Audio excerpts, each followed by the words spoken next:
नमस्कार दोस्तों, स्वागत है आपका द न्यूज लॉन्चर के इस यूट्यूब मंच पर। दोस्तों, आज गृह मंत्री अमित शाह बिहार में थे। कल से ही वो बिहार में है। दनादन बैठकों का दौर चला। भाजपा कोर ग्रुप और फिर मुख्यमंत्री आवास पर कहा गया कि 7 से 8 मिनट तक एनडीए की बैठक चली। 7 से 8 मिनट में एक कप चाय भी खत्म नहीं होती है।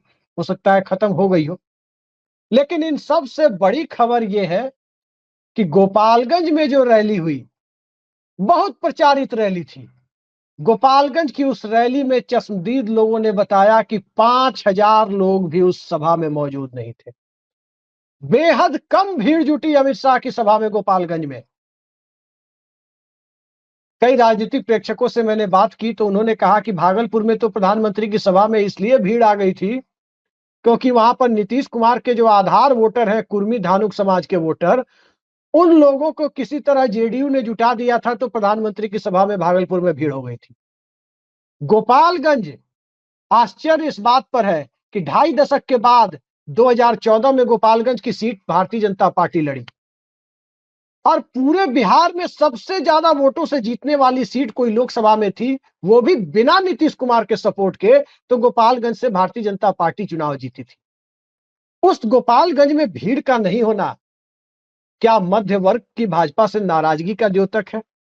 सोचिए, गोपालगंज लालू यादव का गृह जिला है, लेकिन लालू यादव ने कभी गोपालगंज से चुनाव लड़ने का, अपने गृह जिले से या गृह जिले की किसी भी सीट से चुनाव लड़ने का साहस उन्होंने नहीं जुटाया। वो हमेशा छपरा, मधेपुरा, सोनपुर करते रहे, दानापुर, राघोपुर करते रहे, लेकिन गोपालगंज से नहीं लड़े। और गोपालगंज में अमित शाह की सभा में भीड़ का नहीं होना किस रूप में देखा जाए? मध्य वर्ग को क्या हिंदू मुस्लिम का सिलेबस पसंद नहीं आ रहा है, या लोगों को यह लग रहा है कि भाषण तो एक ही होगा कि जरा जोर से बोलिए भारत माता की जय, तो लोग उसके आदी हो गए हैं इसलिए नहीं आए? नीतीश कुमार नहीं पहुंचे इसलिए भी लोग नहीं आए। वैसे नीतीश कुमार का भाषण भी आजकल तकिया कलाम हो गया है कि 2005 के पहले कुछ था जी, आप तो सब जानबे करते हैं। तो लोग क्या इन सारी चीजों से उब रहे हैं, या बिहार में भारतीय जनता पार्टी के बारे में जो छवि बनी, और वो छवि ये छवि बनी कि पूरे बिहार में सिर्फ 4 समुदायों की हाथ में राजनीति सिमट गई है और चारों एक ही वर्ग से आते हैं। भारतीय जनता पार्टी की कमान सम्राट चौधरी और दिलीप जायसवाल, यानी जायसवाल समाज और कुशवाहा समाज।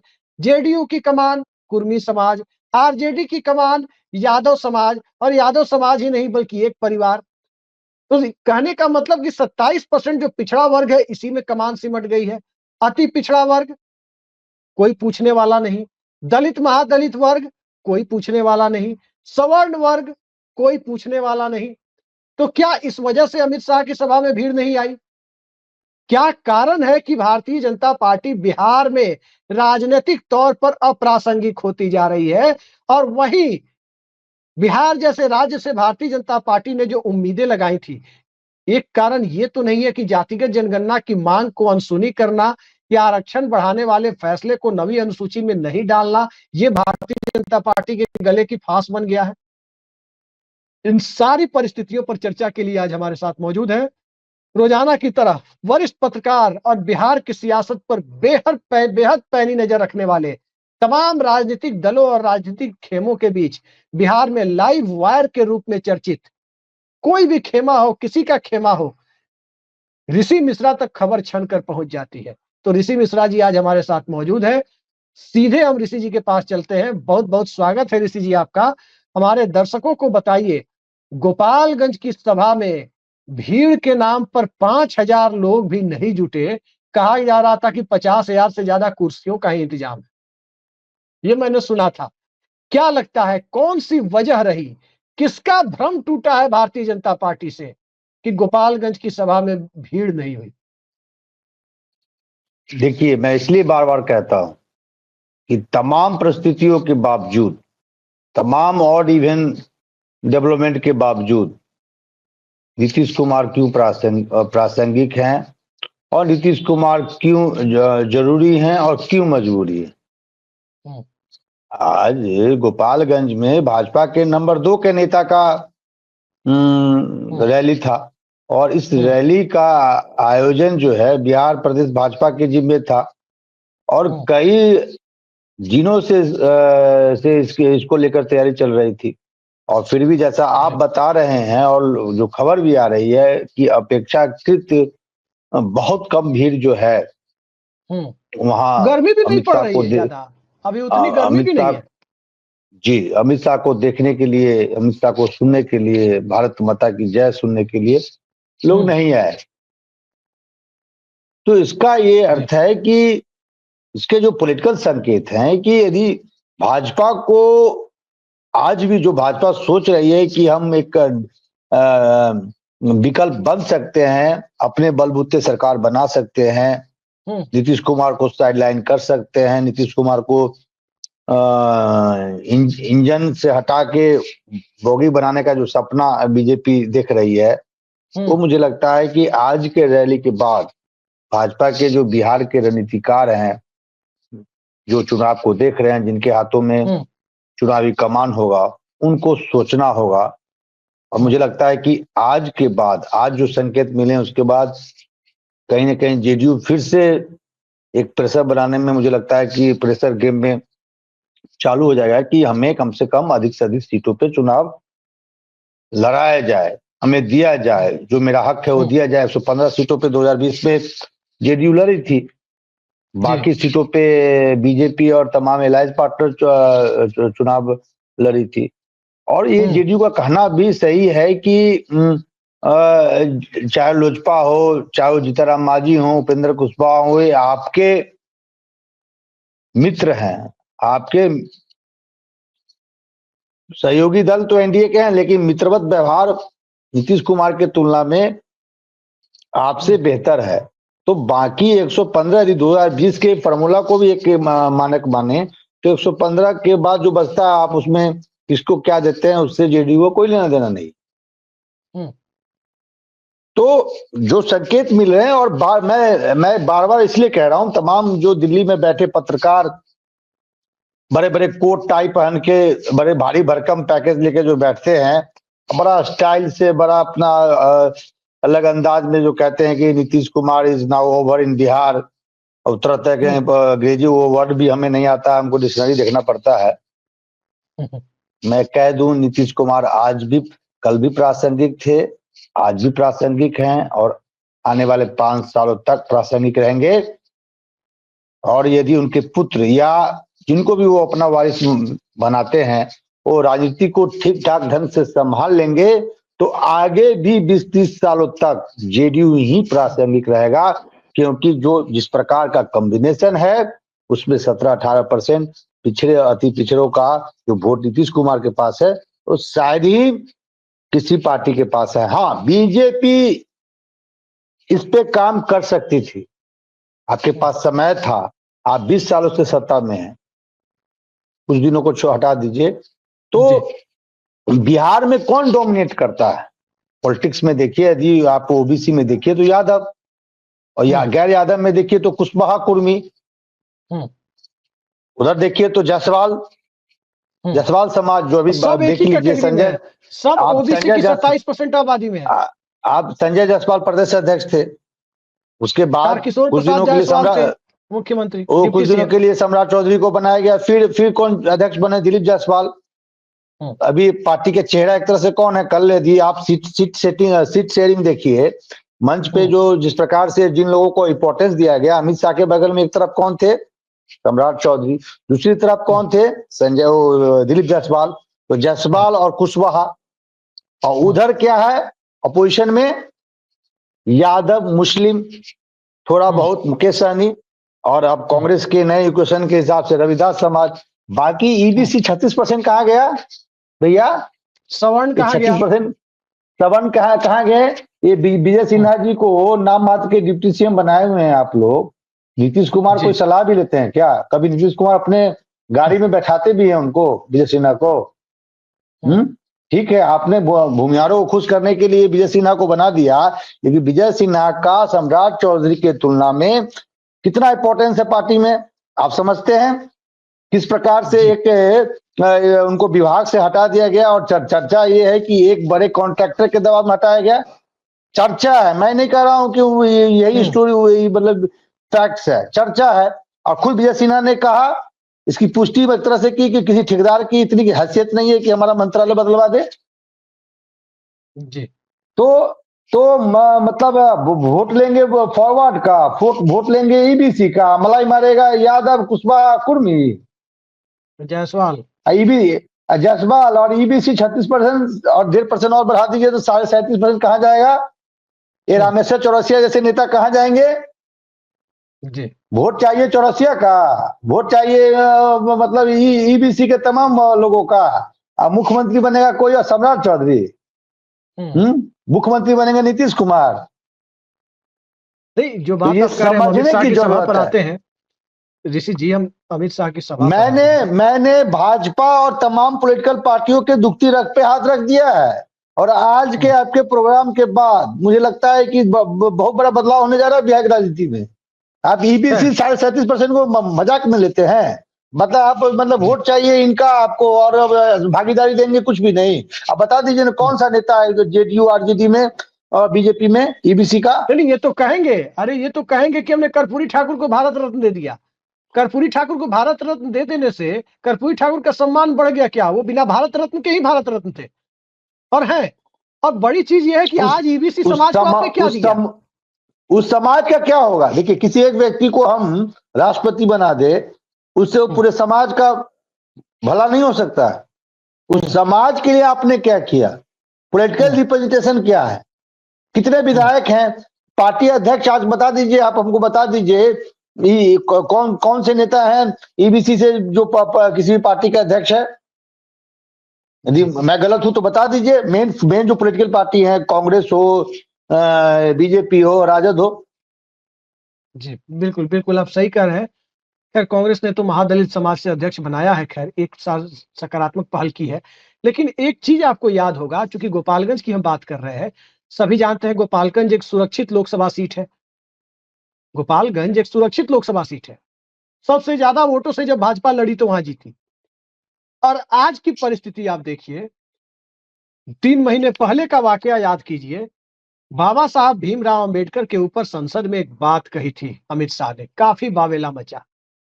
और वो बात कहने के बाद सुरक्षित सीट में रैली करने बिहार में गए हैं।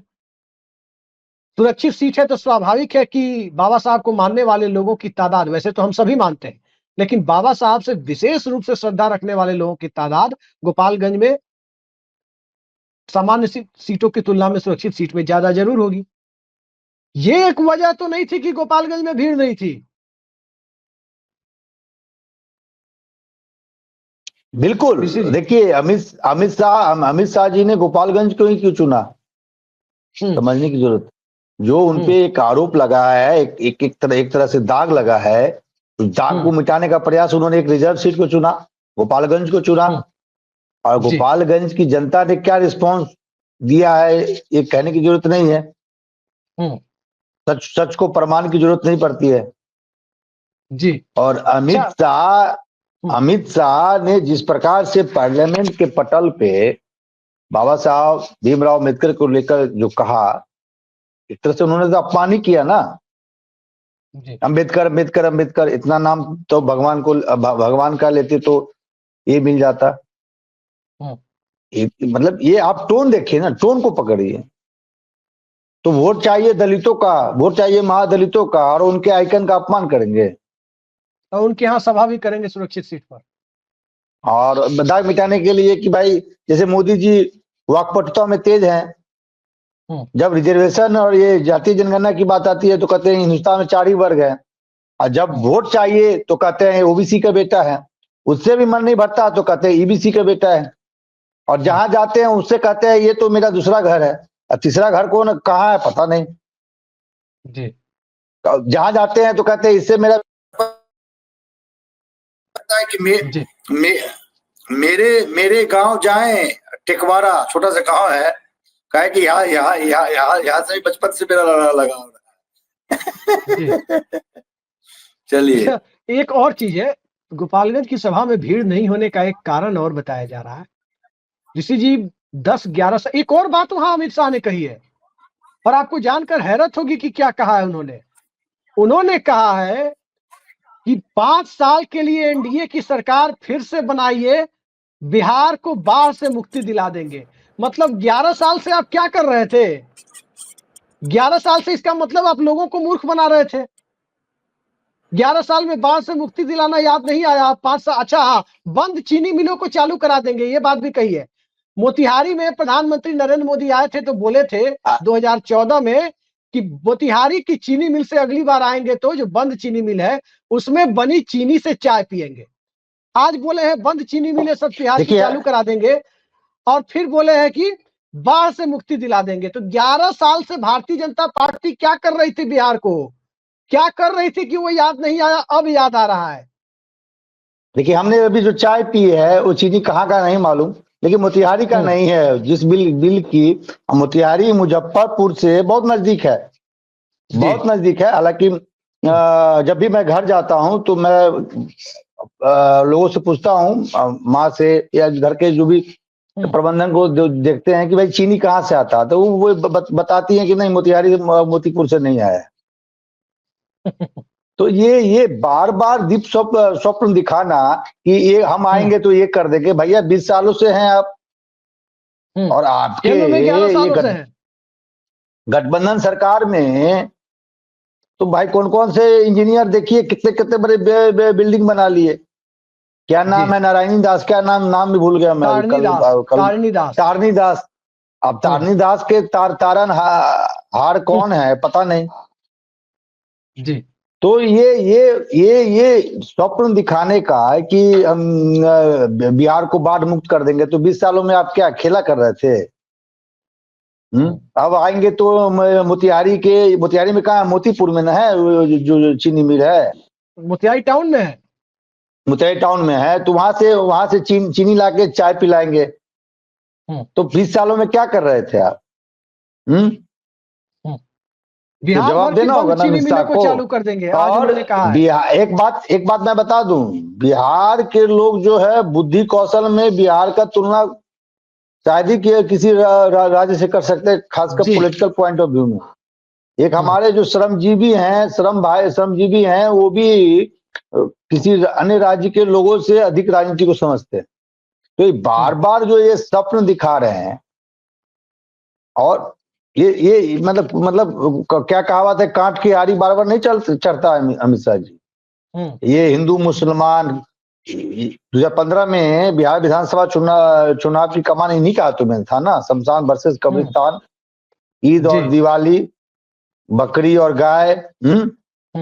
अब गाय गोबर से ऊपर उठना चाहिए ना लोगों को। एक तरफ देखिए सुनीता विलियम्स को, अमेरिका अपने नागरिक को बचाने के लिए क्या क्या नहीं किया, और आज भी हम लोग कजन सुनीता विलियम्स, और आज भी हम लोग जो हैं गाय गोबर में लगे हुए हैं। कोई कह रहा है गोबर गमकता है, कोई कहता है गोबर लगा लेने से ये हो जाता है, गोबर लगाने से वो हो जाता है। तो गाय यदि माता है मेरे लिए, मैं मानता हूं गाय हमारे लिए पूज्य है, तो गाय नॉर्थ में भी पूज्य होगा और साउथ में पूज्य नहीं होगा। पूछिए तो ये जो गोवा के उस समय के मुख्यमंत्री थे, उन भाजपा के मैनिफेस्टो में क्या था, इनके केंद्रीय मंत्री तो सीना ठोक के कहते हैं। नहीं, हम ये कह रहे हैं, बिहार सेंट्रिक मेरा सवाल है कि भीड़ नहीं होना और भारतीय जनता पार्टी के प्रति लोगों का निरुत्साह होना। एक तरफ तो अम्बेडकर वाला बयान, दूसरी तरफ 11 सालों का नरेंद्र मोदी का कार्यकाल, जिसमें मिडिल क्लास की स्थिति बस 5 किलो राशन लायक होती चली गई, आमदनी घटती चली गई, सब कुछ दिख रहा है। आप आखिर देखिए, मॉनेटरी टर्म्स में कहेंगे इतना हजार था, इतना हजार बढ़ के हो गया। अरे उस हजार की वैल्यू कितनी हो गई? 58 रुपए का डॉलर 87 रुपए तक पहुंचा हुआ था। अब वैल्यू क्या हो गई उस रुपए की? एक बात लाइटर मूड में कह दूं, अब जिन लोगों के जिम में गोपालगंज की रैली की जिम्मेवारी रही होगी, उनका टिकट कटना देता है भाई। अब समझ लीजिए अमित शाह जी क्लास लेंगे कि भाई ये तुम लोग भाई कौन सा मीटिंग करवाए हो, लगा दिए कुर्सी 50,000, 5,000 लोग भी नहीं थे। नहीं, एक चीज बताइए ऋषि जी, हम ये जानना चाहते हैं, ठीक है अम्बेडकर वाला मुद्दा है कि उन्होंने बयान दिया तो स्वाभाविक है दलितों में रोष होगा, अमित शाह को लेकर रोष होगा, इसमें कोई दो राय नहीं।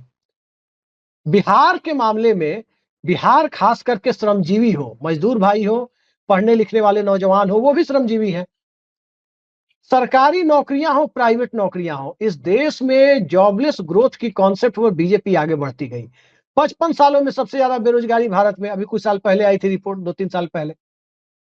अब सवाल उठता है कि आप कहेंगे दिन रात हिंदू मुसलमान गाय गोबर करते रहेंगे, किसके फ्रिज में क्या है, अखलाक के फ्रिज में क्या है, ये वो, यहीं से आके कहेंगे कि भाई पाकिस्तान को ये कर देंगे, पाकिस्तान को वो कर देंगे। बिहार से तो पाकिस्तान बहुत दूर है, नेपाल के बाद तो चाइना है, तो बिहार के लोग तो समझते हैं कि खतरा चाइना से ज्यादा है, वहां पर कुछ बोलते नहीं है। और चाइना रोजगार पे तो की बात बोलते जब ही नहीं आती है है, लोग, जी, चाइना अब पे तो जब बोलते ही रोजगार, नहीं है। जी, अब अभिषेक जब जी रोजगार की बात अक्सर आती है, जी, रोजगार की बात आती है, तो अब देखिए ना कितने लोगों को नौकरियां आजकल मिल रही है। बिहार सरकार में तो नीतीश कुमार ने फिर भी नौकरियां दी हैं, जो महागठबंधन सरकार के समय से शुरू हुई। लेकिन केंद्र सरकार की नौकरियों की स्थिति, अग्निवीर आपने अलग से इंट्रोड्यूस कर दिया, आर्मी में 4 साल के लिए जाइए अरे और फिर घर अरे जाके बैठ अभिषेक जी जाइए। अभिषेक जी इस बात में मैं थोड़ा आपसे बताता रखता हूँ। आपने शिक्षकों की जो बहाली की है, हम्म, राजकर्मी का दर्जा आपने दे दिया है। हम्म, राजकर्मी के दर्जा मिलने के बावजूद भी शिक्षकों की सैलरी, प्राइमरी स्कूल की जो शिक्षक या शिक्षिका हैं, 1 से 5 का क्लास कक्षा के जो शिक्षक या शिक्षिका हैं, उनकी सैलरी क्या है? कट कटा के उनको 35,000 से अधिक नहीं मिलता है राजकर्मी का दर्जा मिलने के बाद। ये कौन सा बताइए सैलरी दे रहे हैं 35,000 में आप? क्या हो? ये मुझे लगता है कि केंद्रीय कर्मचारी जो चपरासी वर्ग, जो चपरासी है केंद्रीय, और जो चपरासी है केंद्रीय कर्मचारी है, सेंट्रल गवर्नमेंट में जो चपरासी है, उसकी सैलरी 35,000 से जरूर अधिक होगी। और 50 से कम नहीं होगी। जो गुरुजी जो पढ़ाते हैं, गुरुजी का ओहदा सबसे ऊपर होता है, माँ बाप से भी ऊपर बड़ा होता है। उन गुरुजनों को क्या दे रहे हैं आप? प्राइमरी टीचर की सैलरी जो है, पूरा सैलरी वही जो 39,000 समथिंग है। वही जो सुन तो लीजिए गुरुजी ना, अडवाणी जी को भाजपा वाले दे रहे हैं। 39,000 समथिंग है और कट के मिलता है 35,000। आप इस हम्म, महंगाई के युग में आप जनरल स्कूल में भी अपने बच्चे को पढ़ाइए, नॉर्मल नॉर्मल स्कूल में पढ़ाइए तो 5-6 हजार फीस है। ये हम्म, 35,000 में क्या होगा? माननीय नीतीश कुमार जी, माननीय अमित शाह जी के यहाँ भी कोई स्टाफ होगा जो उनका पीए होगा, उनकी सैलरी लाखों में होगी, हम्म। हमसे पचास नहीं, हजार से हमको एक ऊपर कारण होगा और ही। नजर आ रहा है हम्म? ऋषि जी, हमको एक कारण और नजर आ रहा है भीड़ ये नहीं तो होने का। चाइनीज वेतनमान शिक्षकों को क्यों दे रहे हैं आप? ऋषि जी, एक कारण हमको और नजर आ रहा है भीड़ नहीं होने का। जानते हैं क्या? बिहार में आप जानते हैं कि मुर्गा भात पर भीड़ जुटाई जाती है रैलियों में। अब मुर्गा आगे आगे फ्लू चल नेता रहा है अभी। विरोधी, सुनिए तो सही, आगे आगे नेता नारा लगाते हैं किसी विपक्षी के बारे में, लगवाते हैं मंच से मुर्दाबाद मुर्दाबाद, पीछे से भीड़ कहती है मुर्गा भात मुर्गा भात। अब नवरात्रा शुरू हो गया, मुर्गा भात का इंतजाम नहीं रहा होगा, नवरात्रा शुरू हो गया ना, मुर्गा भात का इंतजाम नहीं रहा होगा तो भीड़ नहीं गई होगी, यह भी तो कारण हो सकता है। देखिए लोगों की भी मानसिकता है। जैसे आप कोई, मैं छोटा सा आपको लाइटर मूड में, कोई बुरा नहीं हम्म, माने, कोई आप हम्म, फंक्शन कीजिए, पूजा हम्म। पाठ कीजिए, निमंत्रण दीजिए कि आज हमारे यहाँ सत्यनारायण भगवान का पूजा है, खीर और पूड़ी है, कार्ड नहीं में आएगा। सिर्फ, और कार्ड में लिख दीजिए, नहीं कार्ड में लिख दीजिए कि प्रीति भोज की व्यवस्था नहीं है, उस पूजा में कोई नहीं आएंगे, कहेंगे हम्म, आए भगवान सब जगह है। हम्म, सिर्फ लिख दीजिए शाम शाम शाम 4 बजे से प्रीति भोज आपके आने तक, फिर हम्म। देखिए ना भीड़। तो ये देखिए पहले, अमित शाह के जो रणनीतिकार रहे हैं, हम्म, उनको करना चाहिए, उनको करना नहीं चाहिए था नहीं, कि शाम में देखिए पूरी खीर रैली पर खत्म बिहार में होने लोग के नहीं बाद, आता है, पूरी सुनिए ना, खीर पर रैली बिहार खत्म में भीड़ होने के, नहीं आती है। अरे भैया अरे भैया मेनू जो भी हो, रैली हम्म, रैली खत्म होने के बाद अमित शाह हम्म, जी तमाम कार्यकर्ता और लोगों के साथ भोजन करेंगे, फिर देखते भीड़ कितना होता। मैं आपको बताता नहीं, हूँ, इसका काउंटर एग्जाम्पल सुन लीजिए। लालू हम्म, यादव, तेजस्वी यादव भी कहीं इफ्तार पार्टी में गए थे, और हम्म, इफ्तार पार्टी में आम लोगों के लिए भी खाने का व्यवस्था था। तो जिस ट्रक पे भोजन लाया गया था इफ्तार पार्टी के लिए, पब्लिक का धैर्य टूट गया, उस ट्रक को ही लूट लिया गया। तो खबर चली पे सोशल मीडिया में कि तेजस्वी यादव के प्रोग्राम में तो तेजस्वी यादव के सामने ट्रक को लूट लिया गया। तो हम भी हम्म, एक पत्रकार तुरंत भाई क्लिक किए, खबर को क्लिक किए, तो देखे भाई इफ्तार पार्टी का जो भोजन सामग्री था उस ट्रक को वहां की जनता ने लूट ली, मतलब खाने के लिए लूट ली। तो तो इस प्रकार का व्यवस्था कराना चाहिए था नहीं नहीं, गोपालगंज में। देखिए फिर देखिए जो इस भीड़, चैत्र मास जबरदस्त में, भीड़ देखिए होता। ऋषि जी, चैत्र मास में मैंने कहा ना कि भीड़ आती है, मुर्गा मुर्दाबाद नहीं मुर्गा भात का नारा लगाती है। चैत्र मास में भी नवरात्र शुरू हो गया, नवरात्र में अब स्वाभाविक है कि इंतजाम होगा खीर पूड़ी का, जो भीड़ को बुलाया गया होगा। खीर पूड़ी खाने कोई कौन जाएगा? आप बिहार में सोचिए, खीर पूड़ी का निमंत्रण दीजिए, कितने लोग आपके घर आते हैं? पनीर के निमंत्रण पर कितने लोग आते हैं? नहीं आते हैं। लेकिन जहां पता अरे चला कि मुर्गा है, रोहू मछली है, मटन है, लोग आ जाते हैं। अरे अब हम अपना बात नवरात्र में बताते आगे हैं। से भाजपा के नेता, सुनिए, हम आगे हम से अपना भाजपा बात, नेता नवरात्र में रैली नहीं करेंगे।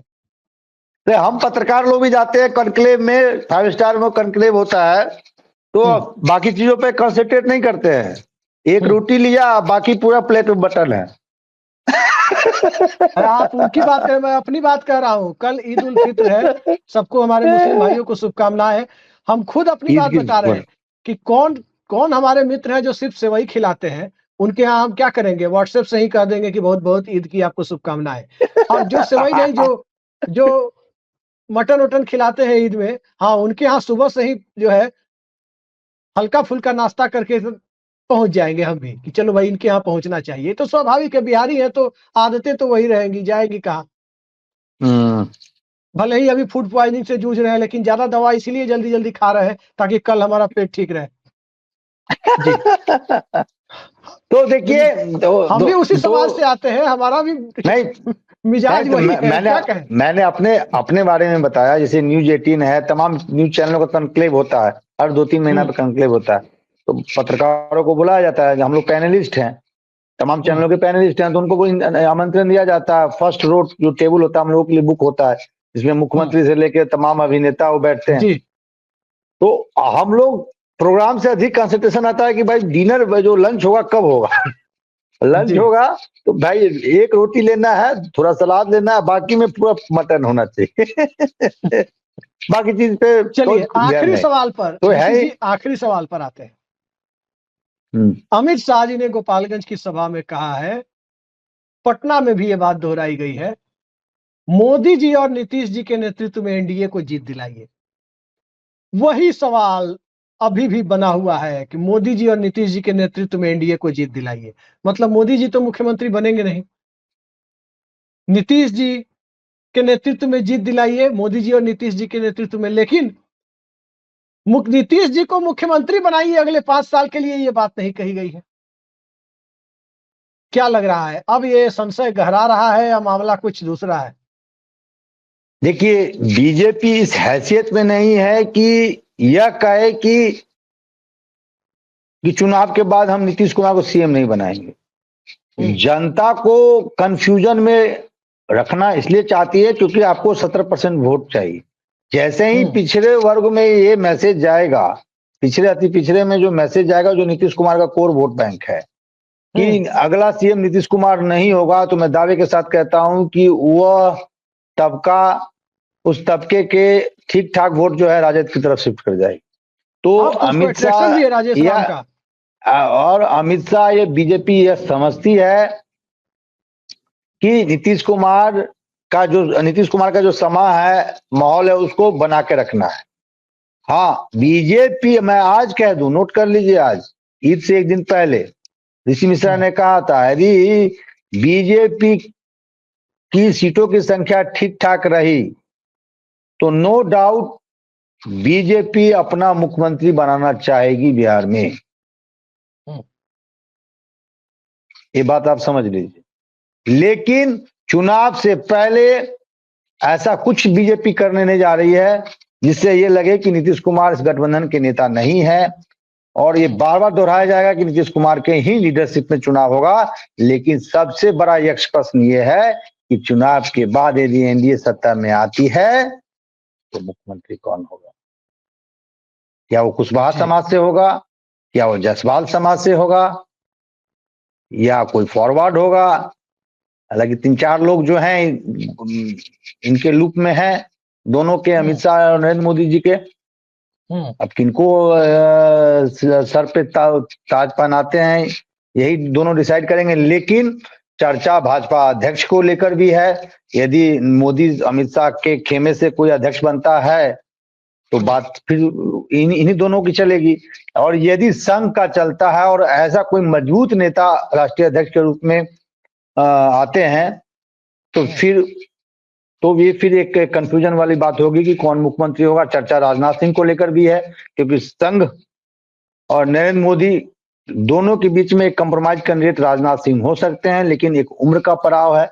और मुझे लगता है कि राजनाथ सिंह आएंगे तो नीतीश कुमार के फेवर वाली बात उनके होगी। दोस्त हैं, लेकिन उनके गहरे मित्र हैं। लेकिन फिर भी, क्योंकि अभी भी भाजपा में ड्राइविंग फोर्स में नरेंद्र मोदी हैं, क्योंकि वो डिलीवर कर रहे हैं। हालांकि लोकसभा चुनाव में उनको झटका लगा था, लेकिन उसके बाद लगातार जो चुनाव हुए हैं उसमें नहीं, पार्टी को लेकिन जीत डिलीवर दिलाने में तो कर उनकी रहे हैं। 11 साल बाद भी भूमिका रही। कहना पड़ रहा है 5 साल में बाढ़ से मुक्ति दिला देंगे, चीनी मिल चालू करा देंगे। ये सब बातें उनके नंबर 2 ये नेता तो अमित शाह जी को बिहार आके कहना पड़ रहा है। अब तो तो भाई 11 साहब, साल तो ये बाद भी वही बात। तो फिर तो 11 साल के बाद औरंगजेब और वो महाराणा संगा भी तो ले आते हैं, फिर मंदिर मस्जिद भी ले आते हैं। अयोध्या झांकी है, मथुरा और वृंदावन बाकी है, ये भी तो लाते हैं। वो क्या कहते हैं, वो एक संभल भी तो लाते हैं। फिर कहते हैं सड़क पे भाई नमाज नहीं साहब, होगा। ऋषि मिश्रा जी, बिहार में न तो अयोध्या है, न वृंदावन है, न काशी है। बिहार में गया है, जहां मोक्ष मिलता नहीं है। तो एक कल भी हम लोगों ने और प्रोग्राम बिहार में किया था, पिंडदान होता है गया में। कल भी हम लोगों ने प्रोग्राम किया था कि जेडीयू का एक खेमा, जो नीतीश कुमार का जो कोर वोट बैंक है, उसमें कहीं ना कहीं डेंट लगाती हुई नजर आ रही। मुस्लिम समाज का एक तबका नीतीश कुमार को फेवर किया है हर चुनाव में, हर विधानसभा में 7,000, 8,000, 9,000 का एड ऑन किया है। और जिस प्रकार से ये लोग स्टैंड ले रहे हैं वक्फ बोर्ड बिल वाले मामले में, और आपने देखा भी कि कैसे तमाम मुस्लिम संगठनों ने इफ्तार पार्टी, नीतीश कुमार द्वारा दिए गए इफ्तार पार्टी का बायकॉट किया। तो इससे नुकसान तो गठबंधन को ही होगा, खासकर नीतीश कुमार को ही होगा, खासकर सीमांचल के उन सीटों पे जहां नीतीश कुमार का बोलबाला है। जी, तो ये समझने की जरूरत है। जी चलिए, देखिए, समझने की जरूरत है। पूरे बिहार को अमित शाह समझ रहे हैं, क्या अमित शाह को पूरा बिहार समझ रहा है? क्या हो रहा है ये किसी की समझ में नहीं आ रहा। और नीतीश कुमार को बिहार समझ रहा है या नीतीश कुमार को भारतीय जनता पार्टी समझ रही है? ये भी एक पजलिंग क्वेश्चन बन गया है। ये अपने आप में एक मिस्ट्री बन गई है कि भारतीय जनता पार्टी बिहार का किला फतह नहीं कर पा रही है। नीतीश कुमार को आज की तारीख में उनकी राजनीतिक भूमिका क्या हो, इसको लेकर भारतीय जनता पार्टी न तो स्पष्ट रूप से विरोध कर पा रही है, न ही उनके नाम का ऐलान कर पा रही है। और रही बात राष्ट्रीय जनता दल कांग्रेस गठबंधन की, तो उसकी हालत यह है कि चुनाव लड़ने के लिए जब सत्ता के मुहाने पर वो खड़ी है और बिना कांग्रेस पार्टी के सत्ता उसके लिए सिर्फ सपना है, तो अपने गठबंधन की गांठों को लचीलेपन के साथ सुलझाने की दिशा में कांग्रेस पार्टी और राजद कब तक प्लेटफॉर्म अपना तय कर रहे हैं। और इन सब के बीच कहीं बिहार विधानसभा भंग न हो जाए, भंग कर न दी जाए, क्योंकि अमित शाह ने, ऋषि जी, एक बड़ी बात कही है, कभी भी चुनाव के लिए तैयार रहिए आप लोग। साहब कहा कि हरदम तैयार रहिए चुनाव के लिए, बात कही है। क्या मतलब है, चुनावी थोड़ा मूड जल्दी में आ जल्दी जाइए। बता दीजिए। चुनावी मोड में आ चुनाव, जाइए। आप देखिए अमित शाह ने संकेत जो दिए हैं, अमित शाह जी ने जो संकेत दिए हैं, उससे तो लगता है कि चुनाव कभी भी हो सकता है। हालांकि अब चुनाव तो अक्टूबर में होने हैं, लेकिन उन्होंने ये स्पष्ट कहा है, कार्यकर्ताओं को संबोधित करते हुए कल उन्होंने स्पष्ट कहा है कि कार्यकर्ता ये समझे कि कल ही चुनाव होने वाला है। चुनावी मूड में आ जाइए, तैयार रहिए लड़ाई के लिए, आर पार की लड़ाई के लिए, क्योंकि इस बार भाजपा के किस नेता को मुख्यमंत्री बनाना है। देखते हैं भाजपा की तैयारी, भाजपा की तैयारी देख रहे हैं ना। हर राज्य में जो प्रवासी बिहारी है उनको अटैक करने के लिए प्रभारी बनाया गया है, हर राज्य में एक अध्यक्ष बनाया गया है।